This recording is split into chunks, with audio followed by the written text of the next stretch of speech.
أعوذ بالله من الشيطان الرجيم. بسم الله الرحمن الرحيم. إن الدين عند الله الإسلام وما اختلف الذين أوتوا الكتاب إلا من بعد ما جاءهم العلم بغيا بينهم ومن يكفر بآيات الله فإن الله سريع الحساب.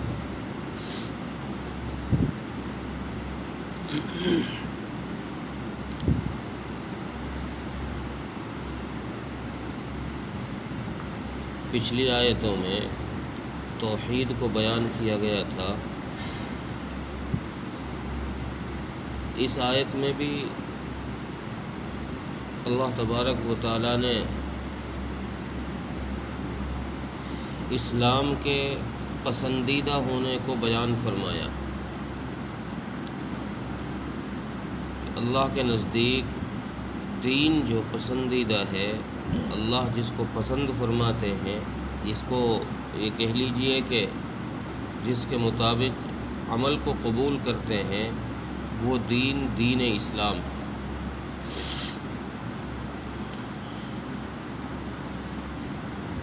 لفظ دین جو ہے، اس کے عربی زبان میں بہت سارے معنی ہیں، جن میں سے ایک معنی ہے طریقہ. دین کا ایک معنی ہے طریقہ.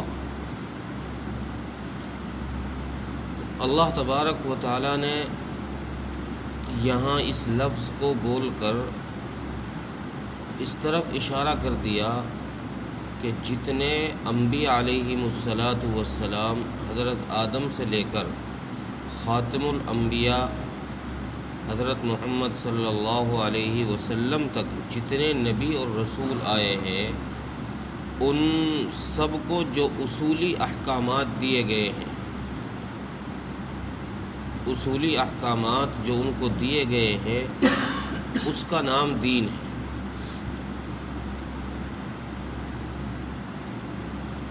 اصولی احکامات کیا ہے؟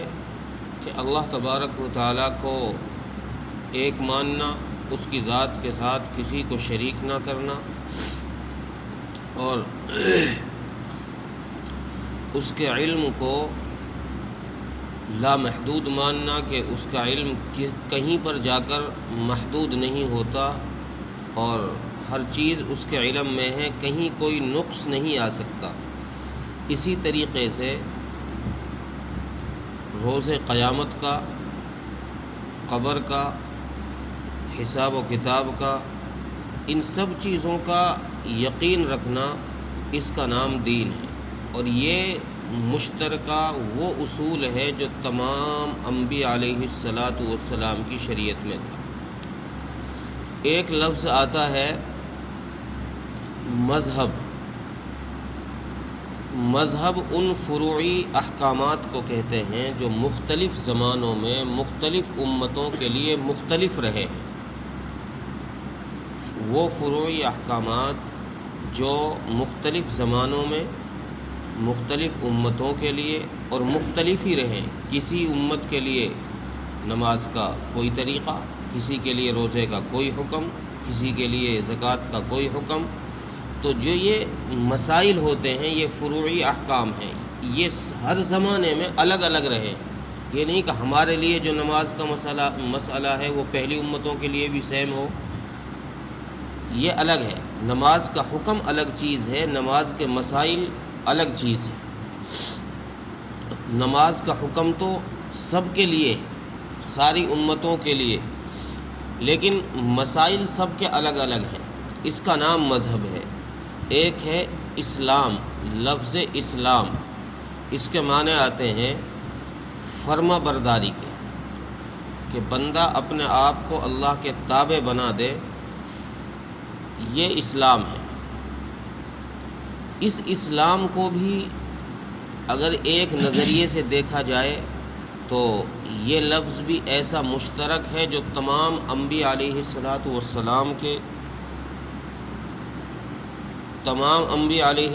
السلام کے ساتھ مخصوص ہے. جیسے خود قرآن کریم نے کہا کہ ہم نے وما شرع لکم من الدین ما وصى به نوحا، کہ ہم نے دین کو نوح علیہ السلام کی زبان میں بھی نازل کیا ہے، اور ہم نے ان سے پہلے انبیاء علیہ السلام کی زبان میں بھی نازل کیا ہے۔ تو اس طریقے سے اسلام جو ہے یہ بھی ایک مشترکہ چیز ہے جو تمام انبیاء علیہ السلام کے اس دور میں رہی، زمانے میں رہی، اور ہر نبی کے زمانے کے ماننے والوں کو،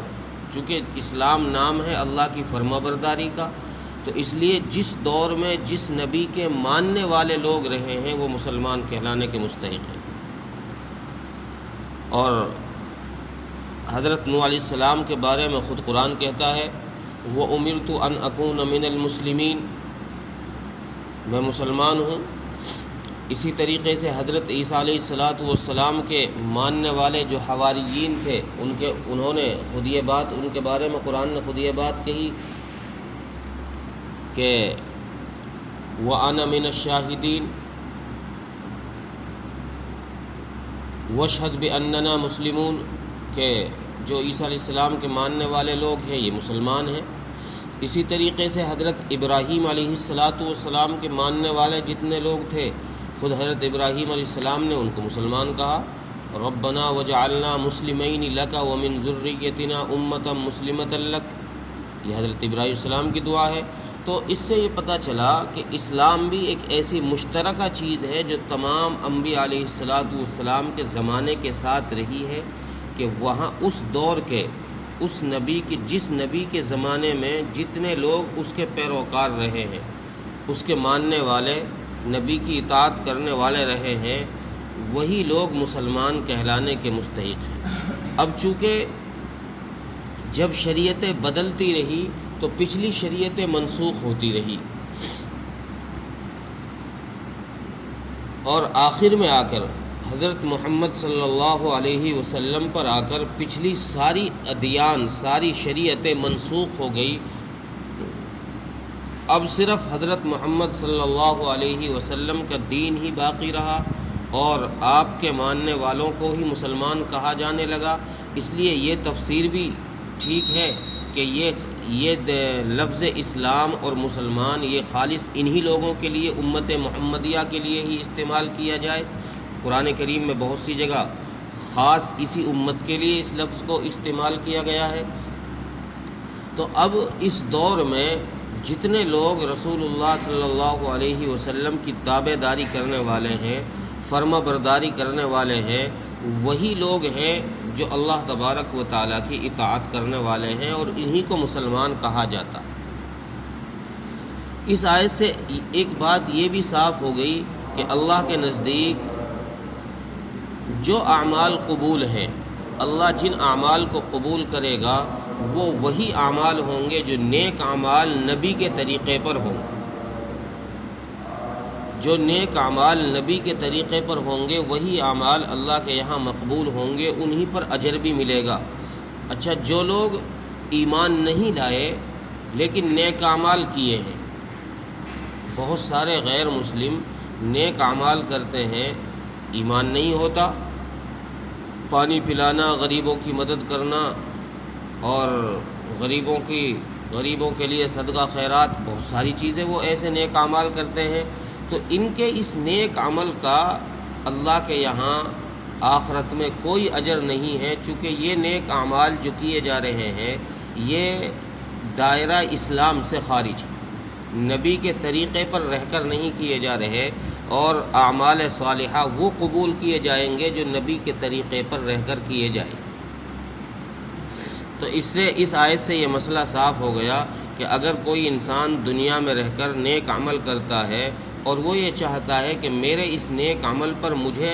قیامت میں اجر مل جائے، مرنے کے بعد اجر مل جائے، تو اس کو چاہیے کہ اپنے اس نیک عمل کو رسول اللہ صلی اللہ علیہ وسلم کے طریقے کے مطابق کرے۔ اگر کوئی آدمی روزہ رکھ رہا ہے لیکن نبی کے طریقے سے ہٹ کر رکھ رہا ہے، نماز پڑھ رہا ہے نبی کے طریقے سے ہٹ کر پڑھ رہا ہے، تو اس آدمی کے اس عمل پر، اس عبادت پر، اس نیک کام پر اسے کوئی اجر نہیں ملے گا۔ اجر لینے کے لیے اپنے وقت کے نبی کے طریقے کے ساتھ چلنا پڑے گا، نبی کی پیروی کرنی پڑے گی۔ اور آگے فرمایا کہ پھر بعد میں یہ ہوا کہ وَمَا اخْتَلَفَ الَّذِينَ أُوتُوا الْكِتَابَ، پھر یہود و نصارہ نے اس میں اختلاف کیا۔ اختلاف کس میں کیا؟ بعض یہودیوں نے تو رسول اللہ صلی اللہ علیہ وسلم کو نبی ماننے سے ہی انکار کر دیا، نعوذ باللہ من ذالک، کہ ہم تو ان کو نبی مانتے ہی نہیں، یہ نبی ہی نہیں ہے۔ بعض یہودیوں نے نبی تو مانا، لیکن انہوں نے یہ کہا کہ یہ نبی تو ہے لیکن عام نبی نہیں ہے، یہ پوری دنیا کے لیے نبی نہیں ہے، یہ صرف عرب کے نبی، عربیوں کے نبی ہیں، اس لیے عربی لوگ تو ان کی اطاعت کریں گے، فرما برداری کریں گے، بات مانیں گے، ہم چونکہ عرب سے باہر ہیں، عربیوں سے الگ ہیں، ہم ان کی اطاعت نہیں کریں گے۔ تو یہ اختلاف انہوں نے جو شریعت کے اندر داخل کیا، اس اختلاف کو قرآن کریم نے کہا ہے کہ یہ اختلاف ان کے پاس علم آ جانے کے بعد ہوا ہے، ایسا نہیں کہ یہ انجان لوگ تھے، ان پڑھ لوگ تھے، ان کو علم نہیں تھا اس بات کا کہ یہ نبی جو ہے یہ آخری نبی ہے اور پورا عالم کا نبی ہے، اس بات کا ان کو علم نہیں تھا، ایسا نہیں ہے، بلکہ اس بات کا ان کو علم تھا، تورات کے ذریعے ساری چیزیں ان کو پتہ چل چکی تھی، ہر چیز کا ان کو علم ہو چکا تھا، لیکن انہوں نے پھر بھی جو اختلاف کیا ہے یہ آپسی حسد کی وجہ سے کیا، آپسی عداوت کی وجہ سے، کہ ان سے نبوت چھین کر مکے والوں میں عرب میں دے دی گئی ہے، اس آپسی حسد کی وجہ سے، اور کچھ اس وجہ سے کہ ان کے پاس سے وہ ریاستیں اور وہ حکومتیں چھن جائیں گی اگر انہوں نے نبی کریم صلی اللہ علیہ وسلم کو نبی مان لیا، تو چونکہ پھر آپ کے تابع ہو کر رہنا پڑے گا، پھر ان سے وہ شہر اور وہ حکومتیں جہاں جہاں یہ اپنی حکومت انہوں نے قائم کر رکھی ہے، اپنے قانون چلا رکھے ہیں اور تورات میں رد و بدل کر کے تورات کے احکامات کو لوگوں میں عام کر رہے ہیں، اس کے ذریعے سے مال اکٹھا کر رہے ہیں، تو پھر وہ چیز ان سے چھن جائے گی، اس لیے انہوں نے اس کے ماننے سے انکار کر دیا۔ اور پھر اللہ تبارک و تعالیٰ نے آخر میں فرمایا کہ جو اللہ کی آیتوں کا انکار کرے گا جان بوجھ کر۔ اچھا، یہاں اس وَمَا اخْتَلَفَ الَّذِينَ أُوتُوا الْكِتَابَ میں ایک تفسیر ابن جریر نے یہ کی ہے کہ یہ آیت جو نازل ہوئی ہے یہ عیسائیوں کے اور یہودیوں کے اختلاف کو ظاہر کرنے کے لیے ہوئی۔ وہ کیا اختلاف تھا کہ یہودی حضرت عیسیٰ علیہ السلام کو نبی نہیں مانتے اور یہ کہتے ہیں کہ عیسیٰ علیہ السلام نبی ہے ہی نہیں، موسیٰ علیہ السلام ہی نبی ہے۔ حالانکہ تورات میں اس کو بھی صاف کر دیا تھا، اللہ تبارک و تعالیٰ نے اس کو بھی واضح کر دیا تھا کہ عیسیٰ علیہ السلام بھی ایک نبی آئیں گے جو اللہ کے بندے اور رسول ہوں گے، اس کی تمہیں اطاعت کرنی ہے، اس بات کا ان کو علم ہو چکا تھا، لیکن انہوں نے صرف ضد کی وجہ سے اس سے انکار کر دیا۔ تو جب انہوں نے انکار کیا تو عیسائیوں نے بھی حضرت موسیٰ علیہ السلام کے نبی ماننے سے انکار کر دیا، اور اس انکار کے ساتھ ساتھ عیسائیوں نے اپنے آپے کو بڑا کرنے کے لیے، بڑا رکھنے کے لیے یہ کہہ دیا کہ ہمارے نبی تو اللہ کے بیٹا ہے، ابن اللہ ہے، عیسیٰ علیہ السلام کو اللہ کا بیٹا قرار دے دیا۔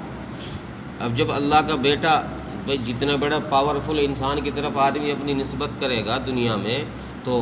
اس کا مقام اور رتبہ اتنا ہی بڑا کہلائے گا، لوگ اس سے ایسے ہی خوف کھائیں گے کہ بھئی یہ فلاں کا بیٹا ہے، فلاں سے اس کے تعلقات ہیں۔ تو عیسائیوں نے یہودیوں کو نیچا دکھانے کے لیے، اپنے آپے کو اونچا رکھنے کے لیے یہ کہا کہ ہمارا نبی تو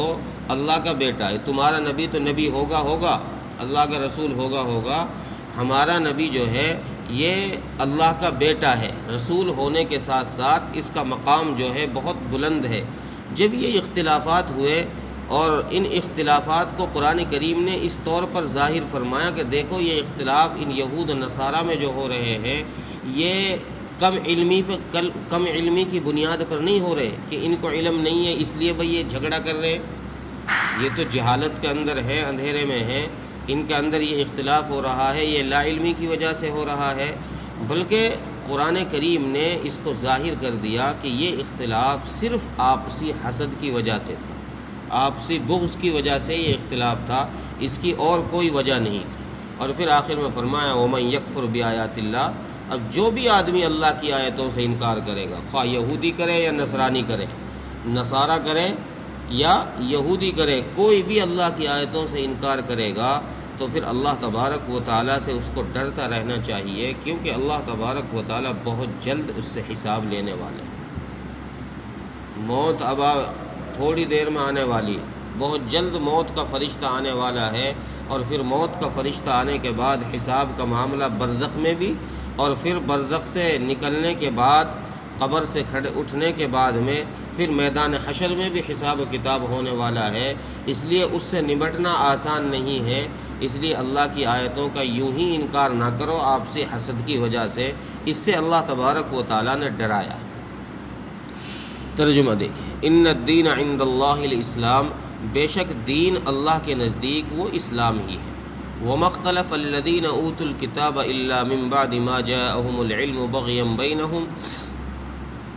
اور وہ اہل کتاب جنہوں نے اختلاف کیا ہے اس دین سے، اس کے بعد کہ ان کے پاس علم آ چکا تھا، صرف آپسی حسد کی وجہ سے کیا ہے۔ وَمَن يَكْفُرْ بِآيَاتِ اللَّهِ، اور جو بھی اللہ کی آیتوں کا انکار کرے گا، فَإِنَّ اللَّهَ سَرِيعُ الْحِسَابِ، جان لے کہ بے شک اللہ تبارک و تعالیٰ بہت جلد حساب و کتاب لینے والے۔ اللہ تعالیٰ ہمیں توفیق۔